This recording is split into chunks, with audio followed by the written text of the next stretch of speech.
So I was born female and transitioned to male 6 years ago.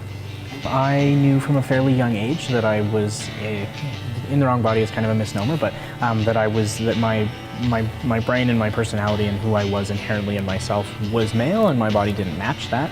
And so at 19, I made the decision to medically transition to male to bring my brain and body into alignment.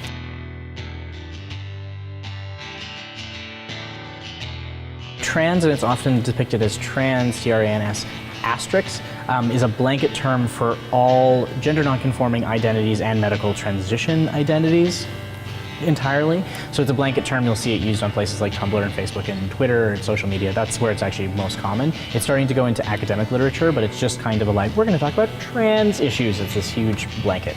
Transgender is similar. So transgender is also a blanket term that covers a whole range of things. Transsexual is somebody who is seeking specifically medical sex reassignment, which is often hormones and surgery, so that's specific to that. Genderqueer is someone who is not seeking medical intervention, but is aiming to either identify or present in dress and mannerisms physically as somebody who is more gender neutral than gender specific at either end of the spectrum, and so that's also can be a bit of a broad term. Transvestite is specific to people who cross-dress, who are not interested in medically transitioning. They have no conflict around their gender. It's about the clothing and the process of cross-dressing itself, and so it's separate from people who are starting to present as the gender they identify as, and so sometimes that's where that can get muddled. So transvestite is separate.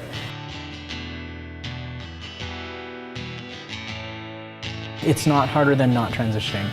That for people who are trying to bring their brain and body into alignment, it's not an option. So that's why the suicide rate among trans people is so high. So it's 40%. The general population suicide rate is 4%. So it makes a big difference. But for people who want to bring those two things into alignment, essentially a lot of them come to a place where the option is I transition or I'm going to kill myself. That's actually fairly common. And when they reach that point, it's no longer an option. It's I either live authentically as who I am or I don't want to live anymore. A lot of people get there. A lot of people get to that place without quite hitting that extreme, but that's the overwhelming feeling is this is not an option for me. I'll deal with all of the grief of transitioning because the eventual outcome will be worth it.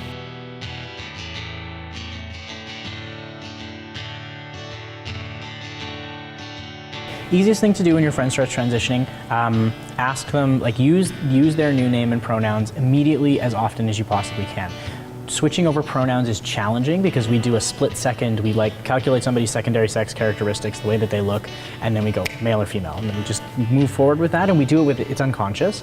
But when your friend is transitioning, the most important thing is to provide a safe space by showing them that you see them for who they actually are, even if visually on the outside they're not there yet, because it's a process and it's going to take time. So using their new name, it's something simple like changing their name in your phone makes a big difference, because then you see their name over and over and over and you begin to associate it with them in a stronger way, and making sure that you do your best to start switching over pronouns as fast as possible is really important. And then if you're referring to your friend in their previous life, pre-transition, it's important to carry those over. So you're talking about somebody that you grew up with, carrying over their name that they have now and the pronouns they have now can be important, because it has a level of erasure, of erasing kind of who they are now by bringing up their past, and it can be awkward depending on the social situation. Just be swapping names and genders if the people that you're talking to aren't aware that they're trans, it becomes sticky. So just go with their new name and gender and use that exclusively.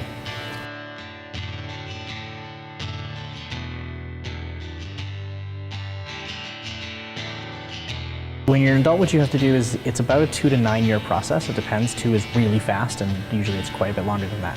But so you need to go see a psychologist. You see them for a minimum of 3 months, generally. That deadline has changed a little bit, but for our purposes, we'll just go there. So a minimum of 3 months, they would diagnose you with GID, so gender identity disorder, which is what I have. It's in the DSM-5 and it's been there for a long time. So, and then from there, you can be referred to any general practitioner can prescribe hormones. Most of them know so little about transitioning that they refuse to. So you want to find a general practitioner that's trans-friendly. They can start you on hormone therapy, be it estrogen blockers, androgen blockers, or testosterone, depending on which direction you're going. So one or the other. From there, you can get a referral to either Dr. Petrick or Dr. Lauren Warnicki, both of whom are in Edmonton. They're your kind of gateway to surgery if you want to continue with medical intervention. And so both of them have about a year to a year and a half waiting list. So you're living your life during this time, potentially starting hormone therapy and waiting for these referrals. Once those referrals go in and you get in to see them, you're going to see them every 2 to 3 months until you're through all of your surgical intervention. What that can often look like is they'll send in referrals for various surgeries depending on which direction you're going, and then you do the same thing on the surgery side where you're waiting 6 months to 2 years for each individual surgery, and while you're doing this you're working, going to school, growing up, whatever you happen to be doing, and you're going through this process at the same time.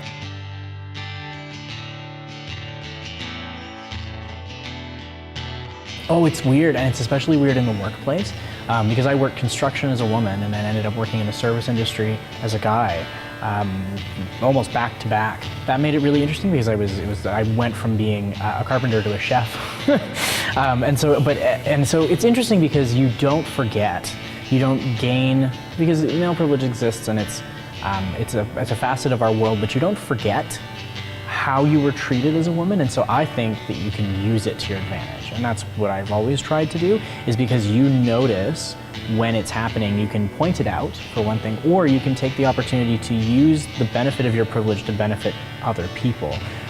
So things like advocating for women in your workplace when you're aware that they're getting the raw end of the deal, because you see it, because you're being treated differently than they are, that kind of thing, and pointing out instances of homophobia and sexism, because you can, like, take the opportunity if you have the privilege, and you're given privilege without you asking for it, right? So it's just given to you automatically societally, so you might as well take that and do something productive with it. If you ignore it and don't do anything productive with it, then you're contributing to the problem, right? And so it can be a little bit odd, but you never forget what it felt like, and so you notice in stark contrast when that changes, and taking advantage of those situations and being able to put them to greater use is really important.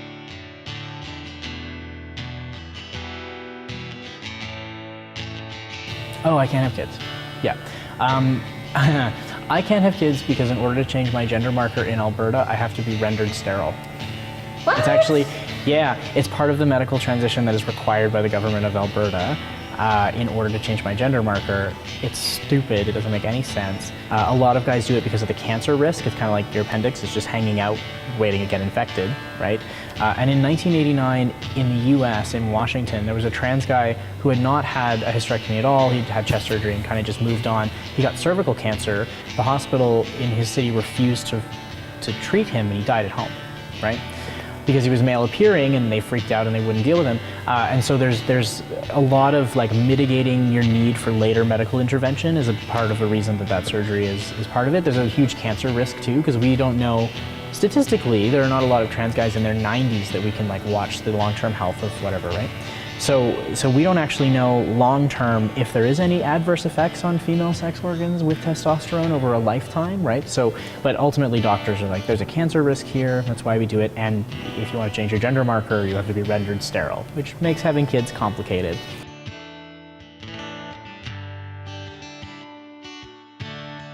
My parents were interesting in the sense that there was definitely a lot of forcing me into more feminine things, but it got significantly more dramatic as I got closer and closer to puberty. But when I was young, we just played with the toys that you had. They weren't insanely, I had lots of like Lego and Fisher-Price toys, and they were all relatively gender neutral. My family has a lot of tomboys in it. It wasn't an uncommon thing. But when it came to formal occasions and dressing up for things, my parents definitely took the opportunity to put me in like the girliest thing that they could, because I was so boyish and reveled in it. And that was far more traumatic than any of the like toys I played with. I don't think it would have made any difference.